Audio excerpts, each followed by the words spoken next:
Hello and welcome back to How We Really Feel. This is one of my in-between episodes, and actually the last in-between episode for a while, as this season is coming to a close. If you've been enjoying this season, please do consider giving us a review and a rating. It really helps to connect the podcast with other people who will benefit from it. I'm going to be reflecting on the episode with Shelli, Burton and Katy Hansen as we looked at the integrative nature of the body and how that is so important when we're considering pelvic and bladder conditions. There are so many things that stuck out from this conversation, and I really think it was the perfect conversation to end the season on because it pulled on so many strands that have been coming up. The power of healthcare consultations, even without the administration of any medication or treatment. The importance of having a sense of agency, but the difficulty in having agency and tipping over into hopelessness when things don't work out as you would like. The interactive nature of the body, how it's constantly hearing from different parts and how they're pulled together in this process of multisensory integration to change things and to create confusion sometimes and sometimes create progress, and how this is a really hard thing to sit with as a patient. There's so many different elements that I could pull out, but I'm going to start with this concept of baby birding. As soon as Katy said it, it really struck a chord with me. It was something that I had been reflecting on a lot in clinic.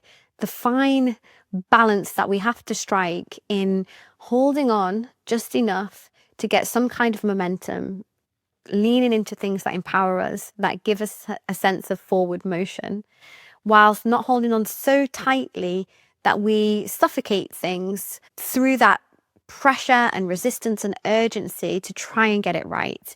And this is a really hard balance to strike in so many different areas of life, but especially when it comes to health, because it's the most natural thing in the world to want to restore your health, to want to alleviate your suffering, and to want that so hard and so unbelievably much that you would do 9 of anything that you possibly could. The problem is this degree of wanting and pushing and pressure often obscures, diminishes, obstructs, gets in the way of your efforts to change things in the direction that they need to be changed in order to tend to your body. When Katy mentioned this concept of baby birding, just finding that right balance, holding on just enough but not too tightly, it really made me wonder how that would strike listeners, and maybe for you now, it would be useful to reflect in your own journey, whether that's health or otherwise. Are there elements where that grip is getting a little bit too tight? What does that look like? Is there a way of loosening it, softening it up a little bit? And where are the areas where you're naturally leaning into and getting some momentum and finding that balance? We'll often find that there's areas that we're striking that balance quite well, and areas where we're tipping over one way or the other, from avoidance, I'm not doing that at all, to I'm going to hold on really tight. That can be in taking lots of supplements or being really rigid with a diet. It can be really trying to focus in meditation to the point that you feel stressed when you're meditating. Shows up in all sorts of ways. So maybe as we come to the end of this season, just reflecting on that as a concept and how you might use it to guide you when you might find that it's helpful to soften up a little bit or to tighten up a little bit to get a bit of forward momentum. Another piece of Katy's wisdom that really struck with me was this concept of stability, regulation, and capacity building. In It's All in Your Body, my book, I talk about this concept of crisis mode, coping mode, and adjustment. This is a model of chronic illness adjustment that has been used a lot in the research literature. And what it describes is when we are first presented with something adverse or difficult, we tend to be in crisis mode. We've got all of the questions, all of the urgency, all of that pressure to figure out. And we tend to push on levers a lot. And that can be with that frantic, squeezing, suffocating energy. And to some degree, it's really necessary. We need to get as many answers as possible. And our regulation is low, our activation is high. It's a lot. What we're trying to do is move from that crisis mode to a coping mode where we're able to work out what we can put down for now, what we can work with, what we can get a bit of momentum with, what we can shift and change and tweak slightly, and then see the benefits of that and update accordingly. And then eventually we get to adjustment. Now, this isn't a linear model. We might go back and forwards from crisis to coping, especially if things come up out of the blue that we weren't expecting. But eventually, after that pendulum swinging a few times, we would hope that we can then move it from coping to adjustment. And so when Katy was talking about needing to, first of all, get stability before we can engage in certain things, that really resonated, because a lot of clients come to me when they're in crisis mode, when they've got this diagnosis or they've had a flare-up of symptoms and they don't quite understand what's going on and they want to improve things quickly.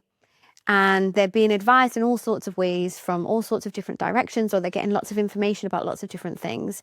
And they hear that stress is really bad and, the mind is really powerful and you need to take care of your whole person, which is absolutely true.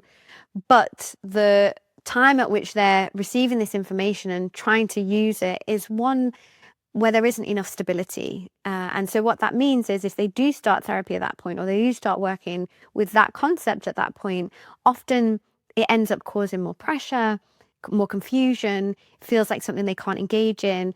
And it kind of gets chalked up in the brain as, oh, this is something that I can't do. It doesn't work for me, which is a real shame. If we understand it from Katy's framework of actually what needed to be there was some stability in order to be able to engage, that makes much more sense.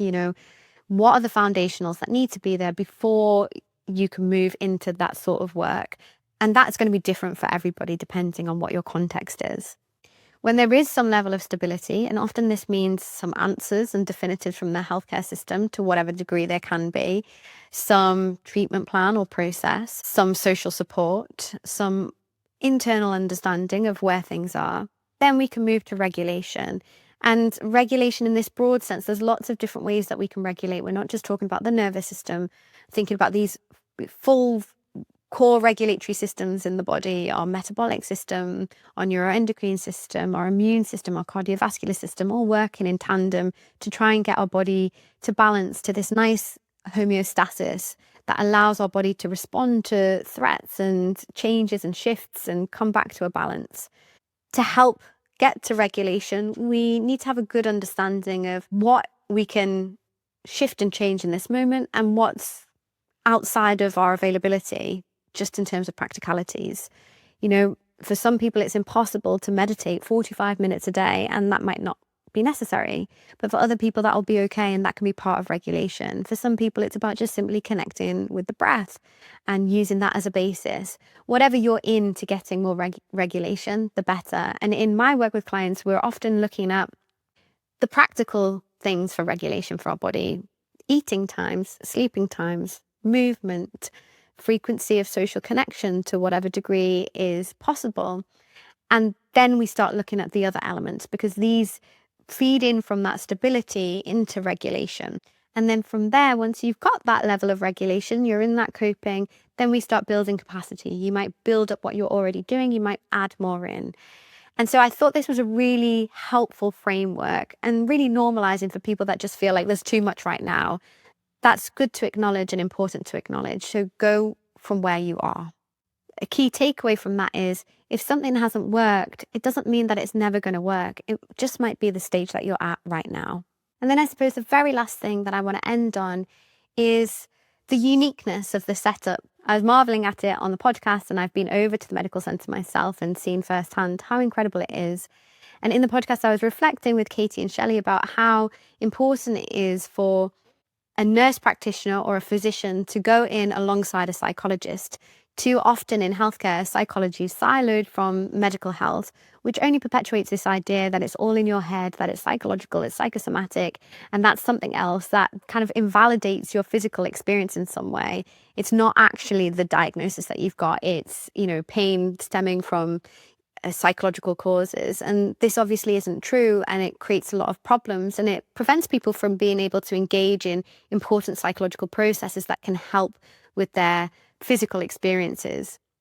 So it's very unique for a centre to be set up where the clinicians are covering both bases, the physician, the medical side, and the psychological side. And it really gives credibility to how interconnected mind and body are. And that validation, this is not all in your head. This is not a psychological issue, but understandably it has a psychological impact, and that deserves to be taken seriously and supported. It's my wish that this would be part of mainstream healthcare in time. It's something that I'm working on in my own clinic to see how can we pair up with our medical colleagues and our pelvic physio colleagues more. I suppose for healthcare professionals listening, it really writes home that validation, patient-centered care, collaborative working with patients, and having these conversations about psychology isn't just a nice to have. It isn't a soft extra.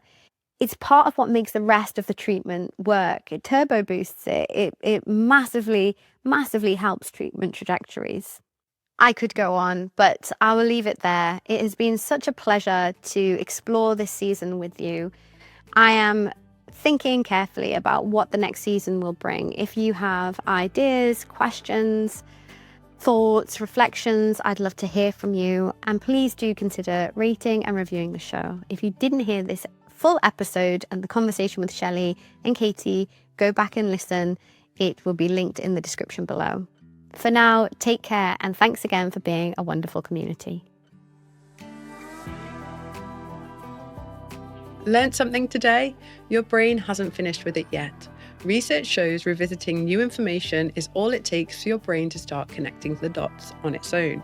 So subscribe, listen again, and let it do its thing. Thanks again to our partners at Convatec Continence Care. Don't forget to check out the resources and references linked in the show notes. If you found this episode helpful, please consider rating and reviewing the podcast. It really helps to connect the podcast with those who will benefit most from it. This podcast was produced by Maya Sounds and Music.